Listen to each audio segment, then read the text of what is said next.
Welcome to the second and final part of Kushtia vlog।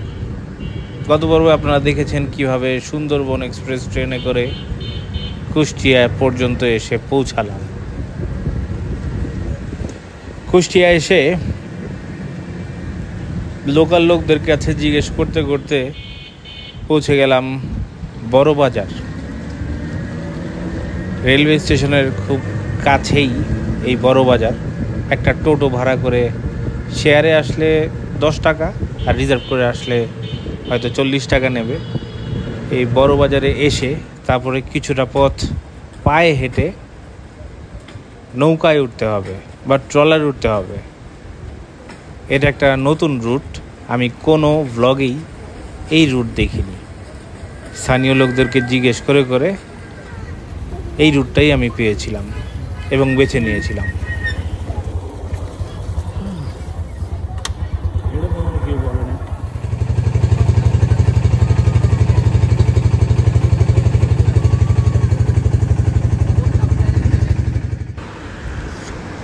Trawler ভাড়া মাত্র 5 টাকা, মানে ট্রলারের অ্যাকচুয়ালি কোনো ভাড়া নেই।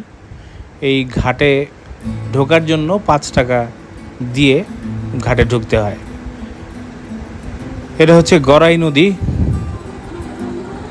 মাত্র 5 মিনিটেই নদী পার হয়ে গেলাম এবং এই যে সিএনজিতে করে শিলাইদহ যেতে হবে। সিএনজি ভাড়া শেয়ারে গেলে 35 টাকা, আর যদি রিজার্ভ করে নিতে চান তাহলে 35কে 5 দিয়ে গুণ করে যত হয় তত টাকা ভাড়া।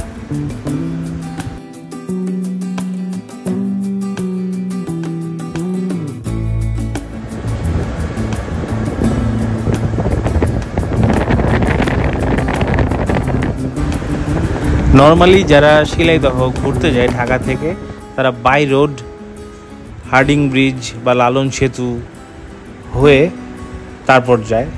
সেখান দিয়ে যেতে মোটামুটি 40 মিনিট 45 মিনিটের মতো সময় লাগে। এটা একটা নতুন রুট আবিষ্কার করলাম, সাশ্রয়ী এবং খুব দ্রুতই পৌঁছে গেলাম রবীন্দ্রনাথের কুঠিবাড়ি শিলাইদহ।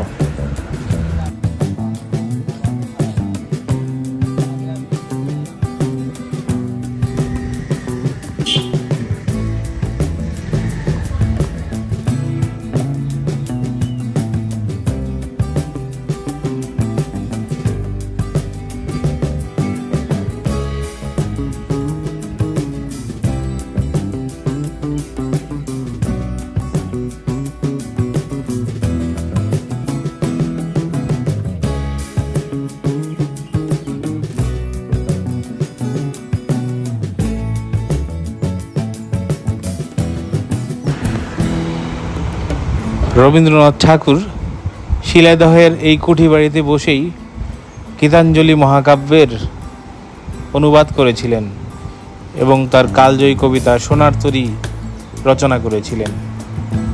তাই এই কবিতাগুলোর নাম অনুযায়ী এই বিল্ডিংগুলোর নামকরণ করা হয়েছে। এই যে সোজা গেট দিয়ে দেখছেন কুঠিবাড়ি দেখা যাচ্ছে, এটাই কুঠিবাড়ির মূল ভবন, যা বর্তমানে জাদুঘর হিসেবে ব্যবহার করা হচ্ছে।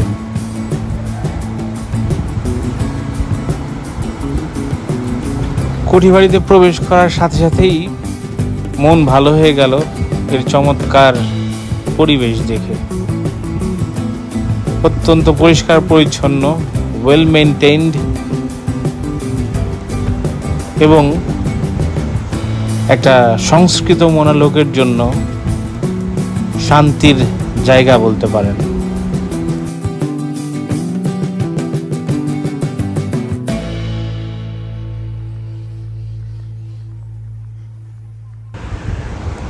কুঠিবাড়ির প্রবেশ মূল্য 30 টাকা। যেহেতু শুক্রবার ছিল, আমি তো জুম্মার নামাজের সময় গিয়ে উপস্থিত হয়েছি 1:45টার দিকে, কিন্তু কুঠিবাড়ি 12:30 থেকে 2:30 পর্যন্ত বন্ধ থাকে জুম্মার নামাজের জন্য শুক্রবারে। তাই ওয়েট করছিলাম কখন 2:30 বাজবে এবং এই জাদুঘরে প্রবেশ করতে পারবো, মানে এই মূল ভবনে, মূল বাড়িটিতে। হাতে সময় ছিল প্রায় আধা ঘন্টা, 1.5 ঘন্টা। আশেপাশের বিশাল জায়গাটা আমি ঘুরে দেখা শুরু করলাম।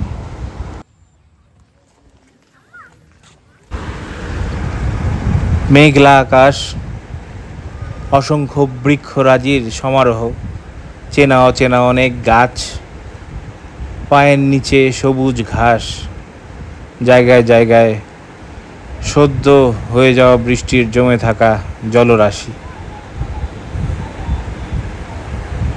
মুহূর্তেই মনকে শীতল করে তুলল। আশেপাশের এলাকাটা ঘুরতে ঘুরতে দেখলাম একটা শাপলা বিল। বিলের পাশেই অনেকগুলো বেঞ্চি বানানো সিমেন্টের। এখান থেকে কিছু সময় কাটানোর জন্য উৎকৃষ্ট জায়গা।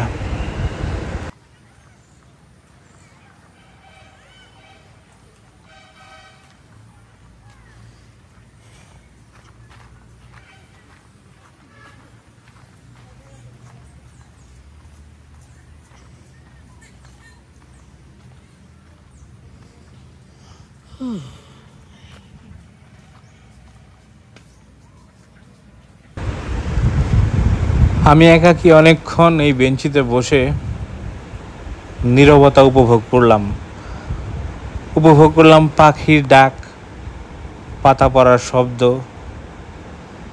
স্থির জলে বৃষ্টি পড়ার ঝিরঝির শব্দ।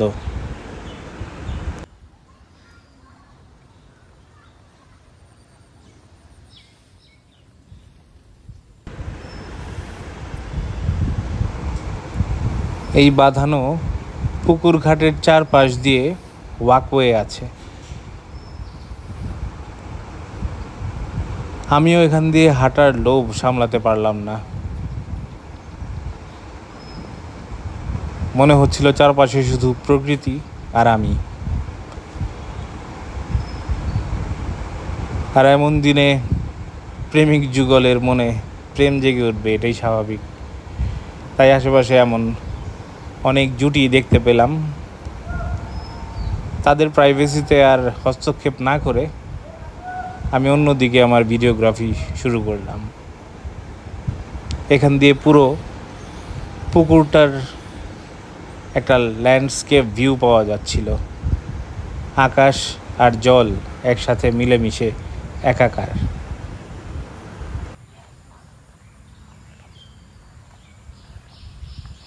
এটা কুঠিবাড়ির পেছনের দিক এবং এই বাউন্ডারির পরেও অনেকটা ফাঁকা জায়গা, সবুজ মাঠ, যত দূর দেখা যায় শুধু সবুজ আর সবুজ। তো রবি ঠাকুরের আমলে এই জায়গাটা আরো কত নীরব ছিল, লোকশূন্য ছিল, আরো কত প্রাকৃতিক ঐশ্বর্যে ভরা ছিল। তো এমন পরিবেশে থাকলে গান কবিতা তো এমনিতেই বের হবে, ঠিক না?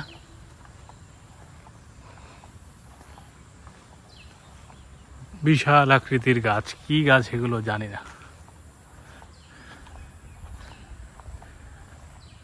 ওইখানে লেখা আছে আম গাছ।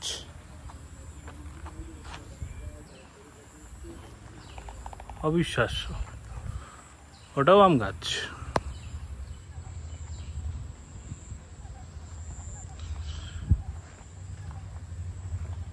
খুব সময়ের অল্পতা নিয়ে এসেছি আজকে।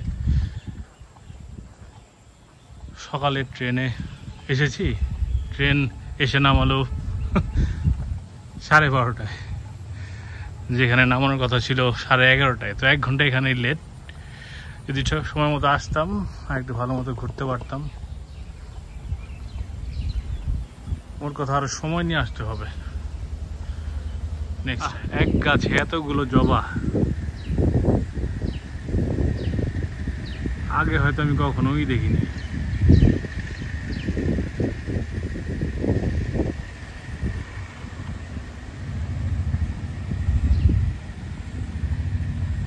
এটা কাস্টোডিয়ানের কার্যালয়।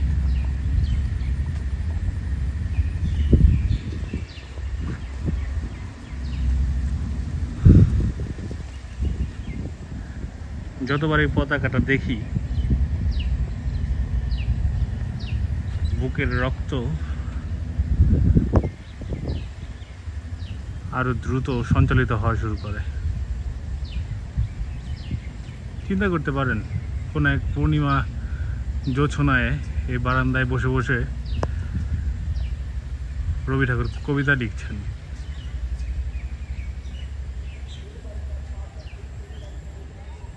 খুবই খুবই ঐতিহাসিক একটা জায়গা। আহা, গাছটা উপরে পড়েছে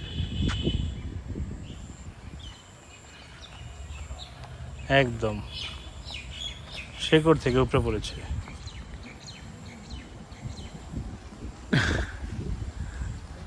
ভাঙবে কিন্তু মচ খাবে না। শুক্রবারে যেহেতু এসেই পড়েছি, আর এটার আগে জাদুঘর খুলবে না, মানে রবি ঠাকুরের বাড়িতে ঢোকা যাবে না। আমার আবার 4টায় ট্রেন, কি করবো বুঝতে পারছি না। ওয়েট করব না চলে যাব।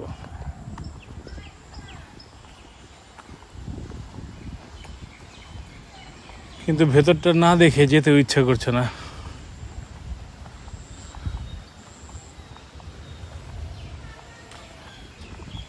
এই কি তুমি কি এখানেই থাকো?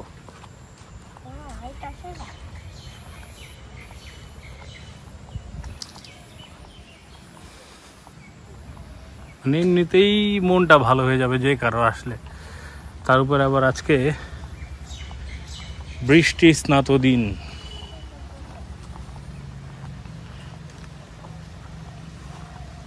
খুবই স্নিগ্ধ পরিবেশ চারদিকে।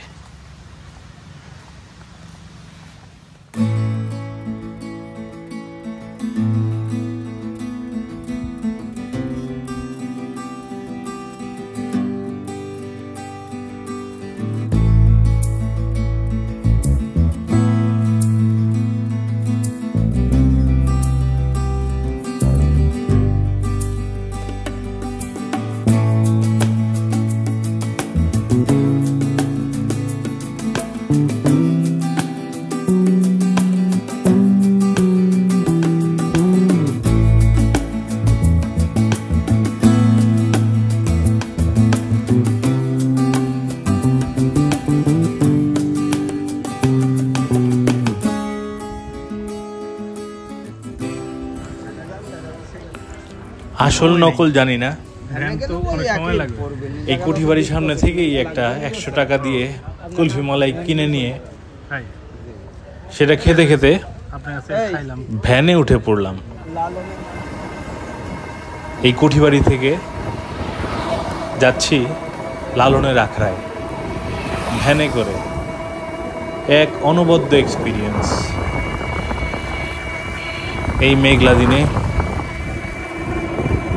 এই মেঘলা দিনে একলা ঘরে থাকে না তো মন, মানে এই গানটা অটোমেটিক্যালি চলে আসছিল মনের ভিতরে। এই এক্সপিরিয়েন্সটা মনে থাকবে আজীবন। প্রত্যেকটা ভ্রমণের কিছু কিছু মুহূর্ত, কিছু কিছু সময় এমন থাকে যা স্মৃতির পাতায় আজীবনের জন্য গেঁথে যায়। এই ভ্যান জার্নিটা ছিল সেই মুহূর্ত।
প্রায় আধা ঘন্টার একটা মনোমুগ্ধকর ভ্যান জার্নির পর চলে আসলাম গড়াই নদীর উপর নির্মিত লালন সেতুতে।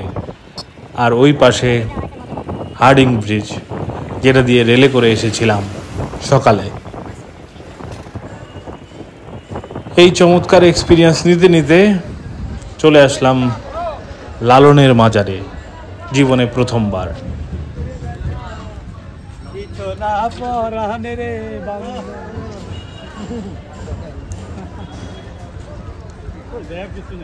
লালনের আখড়ায় এসেই হাতের ডান দিকে দেখলাম ভবের ঘর নামে একটা ছোট্ট একটা বেদির মতো কিছু একটা করা, আর বরাবর লালনের মাজার, যেখানে লালন শাহীর কবর রয়েছে।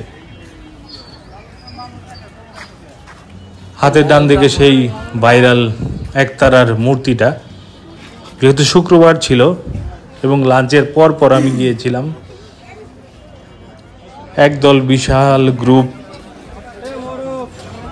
এই লালনের আখড়া ভ্রমণ করতে এসেছিল। হঠাৎ ভিড় বেড়ে গেল, সবাই ছবি টবি নেওয়ার জন্য ব্যতিব্যস্ত হয়ে উঠল।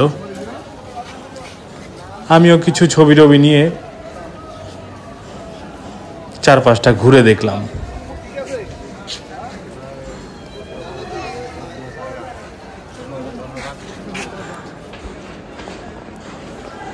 এটা লালন মিউজিয়াম, প্রবেশ ফি 10 টাকা।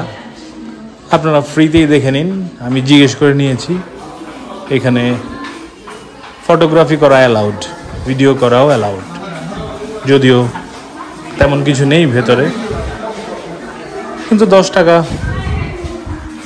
জাস্টিফায়েবল।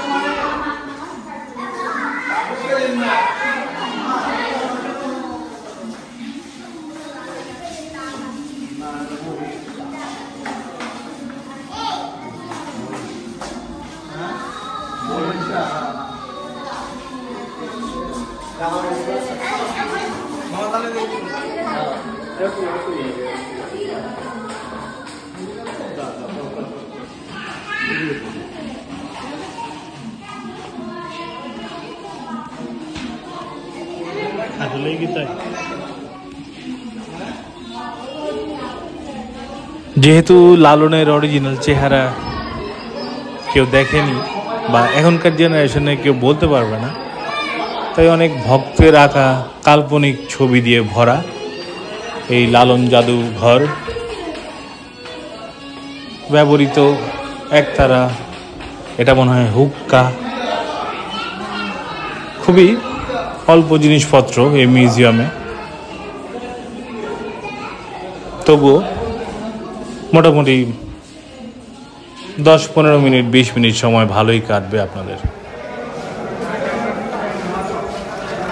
এই হচ্ছে সেই জায়গা যেখানে গান বাজনার আসর বসে। একটা গান বাজনার আসর বসার প্রস্তুতি চলছিল, কিন্তু যেহেতু আমার ট্রেন রয়েছে আমি আর সময় দিয়ে গান শুনতে পারলাম না।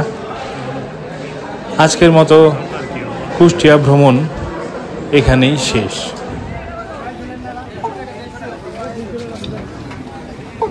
লালনের আখড়ার বাইরেই বেশ কিছু সুভিনিয়ার শপ আছে, যেখানে একতারা, দোতারা, বিভিন্ন রকম শো পিস, এবং সবচেয়ে বেশি যেটা বিক্রি হচ্ছে সেটা হচ্ছে তিলের খাজা। আমিও কিছু তিলের খাজা নিয়ে নিলাম ঢাকায় নিয়ে যাওয়ার জন্য। লালনের আখড়া থেকে 40 টাকা রিক্সা ভাড়া করে যাচ্ছি এখন কুষ্টিয়া কোর্ট স্টেশনের দিকে। হাতের ডান দিকে কুষ্টিয়া ঈদগাহ। কিছুক্ষণের মধ্যেই চলে আসলাম কুষ্টিয়া কোর্ট রেলওয়ে স্টেশন। একদম ছিমছাম, নির্ঝঞ্ঝাট, ভিড় মুক্ত একটা স্টেশন। মনে হচ্ছিল যেন পুরোনো দিনের কোনো মুভির সেটে এসে পড়েছি। পূর্ণিমা ছিল। ট্রেনের সিট থেকে বসে বসে একটু চাঁদের ছবিও নিয়ে নিলাম। লাকিলি আমার বাড়ির সামনের স্টেশন গ্যান্ডারিয়া স্টেশনে ট্রেনটা থেমেছিল। ব্যাক করেছিলাম বেনাপুল এক্সপ্রেসে। এই ট্রেনের রিভিউ অন্য কোনো আরেক দিন দেব। কমলাপুর যেতে না হওয়ার কারণে আমার প্রায় 100 টাকা ভাড়া বেঁচে গেল, রিক্সা ভাড়া এবং সময়ও। গ্যান্ডারিয়া স্টেশন থেকে আজকের মতো বিদায় নিচ্ছি।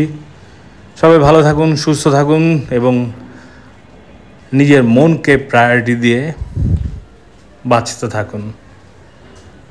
ধন্যবাদ।